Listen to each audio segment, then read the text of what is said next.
Hi everyone, आज का lecture हमारा magnetic effect of electric current से रहेगा।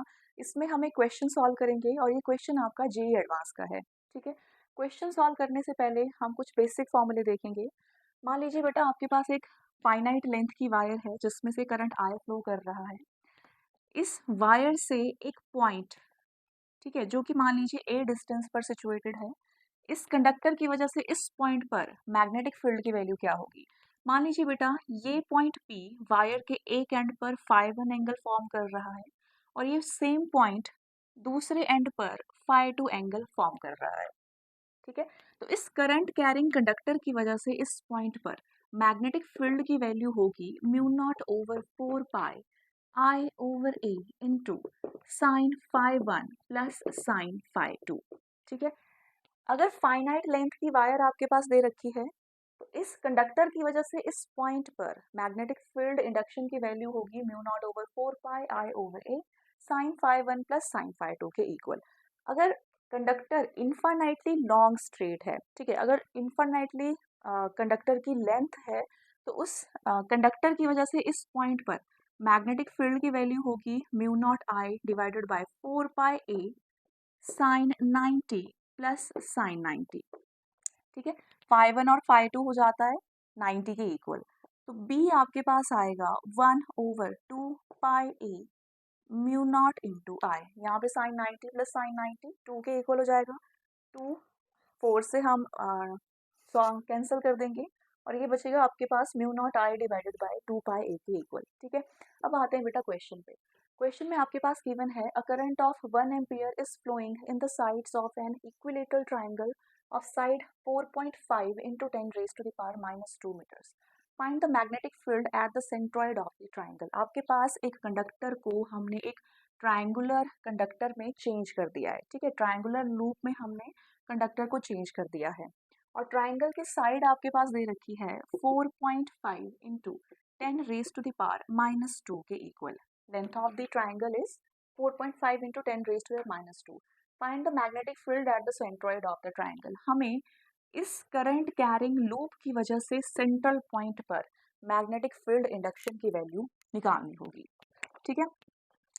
देखो बच्चे, यहाँ पे हम एक सिंगल सेगमेंट की वजह से इस पॉइंट पर मैग्नेटिक फील्ड इंडक्शन की वैल्यू निकालेंगे। ठीक। इसके बाद 3 से मल्टीप्लाई करने पर हमें टोटल मैग्नेटिक फील्ड इंडक्शन की वैल्यू मिल जाएगी सेंट्रल पॉइंट पर। ठीक है। अब देखो, हम सबसे पहले एक सिंगल लेंथ की वायर की वजह से, ठीक है, इस सिंगल सेगमेंट की वजह से हमें इस पॉइंट पर मैग्नेटिक फील्ड इंडक्शन की वैल्यू निकालनी होगी। ठीक। तो फॉर्मूला हम ये अप्लाई करेंगे, P is equal to mu not I over 4 pi A sine phi one plus sine phi two. ठीक।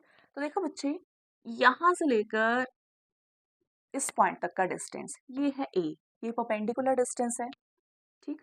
दूसरी बात, एक एंड इस पॉइंट पर ये मान लीजिए फाई वन एंगल की फॉर्मेशन कर रहा है और दूसरा एंड इस पॉइंट पर वायर का फाई टू एंगल की फॉर्मेशन कर रहा है। ठीक है।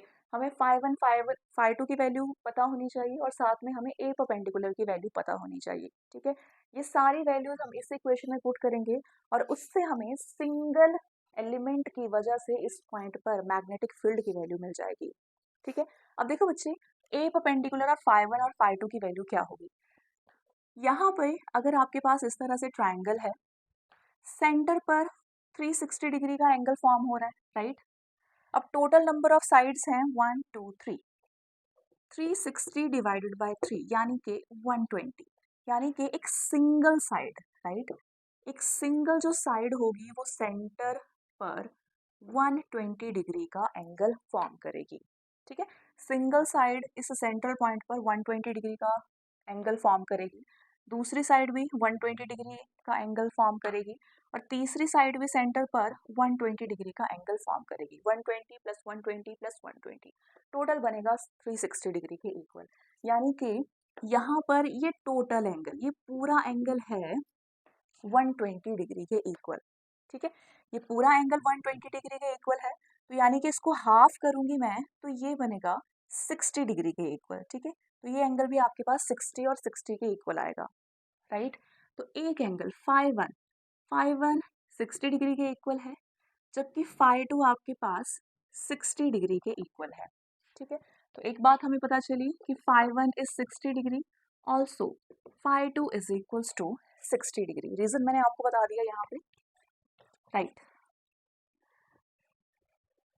अब देखो बेटा, यहाँ पे ये 90 डिग्री का एंगल है, ये 60, ये 90, तो ये एंगल बनेगा 30 डिग्री के इक्वल। ठीक है, ये 60 बन गया, ये 90 बन गया, तो ये बनेगा आपके पास 30 डिग्री के इक्वल। ठीक, अब इस ट्राइंगल से मैं ए परपेंडिकुलर की वैल्यू निकाल सकती हूँ। ठीक है, क्वेश्चन में हमें ए परपेंडिकुलर की वैल्यू पता होनी चाहिए। ठीक है, फॉर्मूले में ए परपेंडिकुलर की वैल्यू आपको पता होनी चाहिए, तो ए परपेंडिकुलर मैं इस ट्राइंगल से निकाल सकती हूँ। ठीक है, तो इस ट्राइंगल में अगर मैं tan 30 डिग्री निकालना चाहूँ तो tan 30 क्या होगा, परपेंडिकुलर अपॉन बेस, ये है perpendicular which is a perpendicular upon base, ये पूरी साइड L के इक्वल है, तो ये साइड होगी L बाय 2 के इक्वल, तो ये बनेगा L by 2, right. So tan 30 is equals to 2a perpendicular over L and tan 30 होता है 1 ओवर अंडर द रूट 3 के इक्वल, राइट। तो ये बनेगा 1 over under the root 3 is equals to 2a perpendicular divided by L। L को इस तरफ ले जाएंगे, 2 को इस तरफ ले आएंगे, तो ये बनेगा L over 2 under the root 3 is equals to a perpendicular. तो हमने परपेंडिकुलर डिस्टेंस की वैल्यू निकाल ली है। ठीक है, ये करंट कैरिंग कंडक्टर से पॉइंट ऑफ ऑब्जर्वेशन तक का जो डिस्टेंस है वो रहेगा L डिवाइडेड बाय 2 रूट 3 के इक्वल।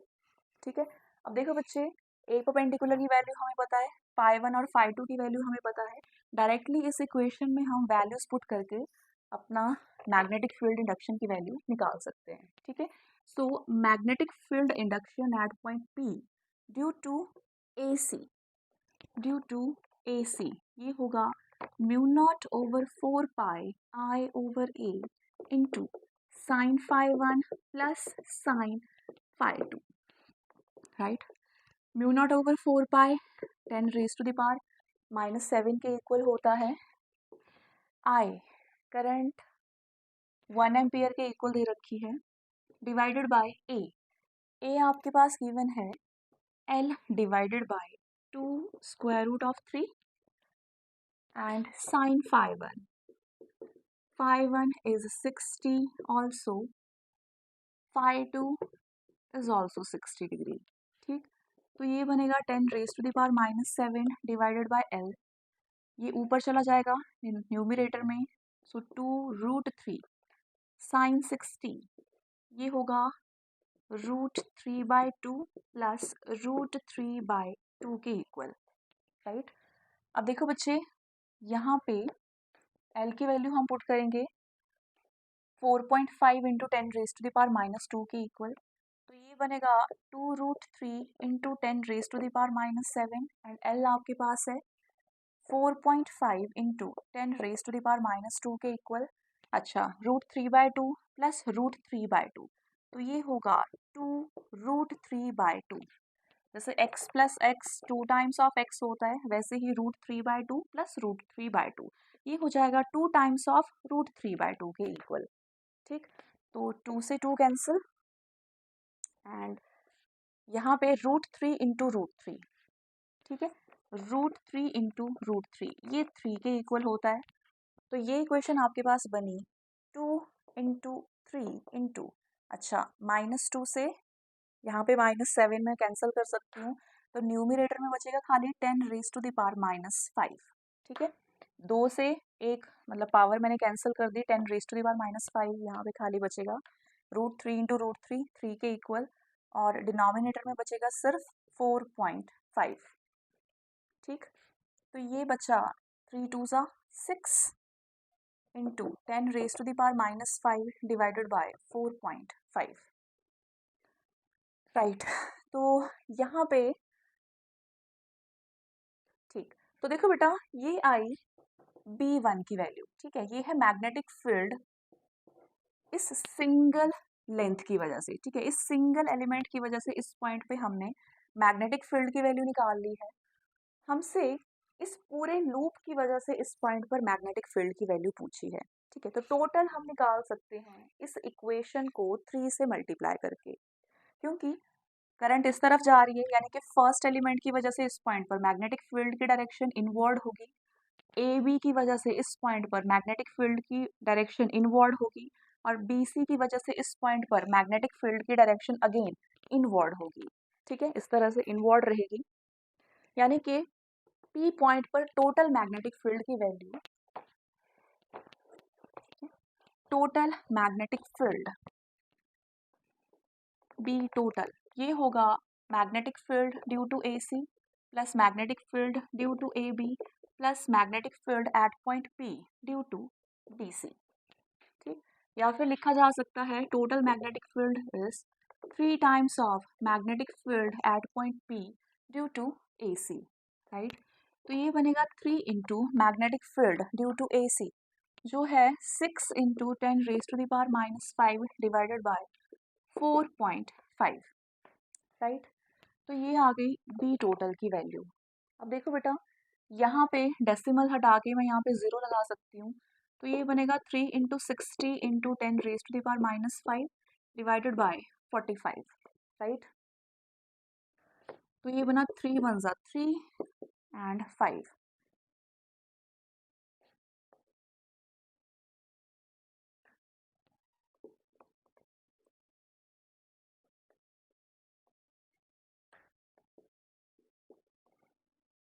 तो ये बार है 4 इंटू 10⁻5 टेस्ला के इक्वल।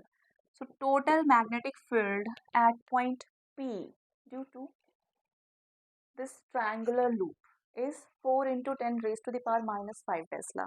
ठीक है, तो इस क्वेश्चन में हमने इस पूरे ट्रायंगुलर लूप की वजह से इस पॉइंट पर मैग्नेटिक फील्ड इंडक्शन की वैल्यू निकाली, जो कि आपके पास आ रही है 4 इंटू 10⁻⁻5 टेस्ला के इक्वल। Thank you.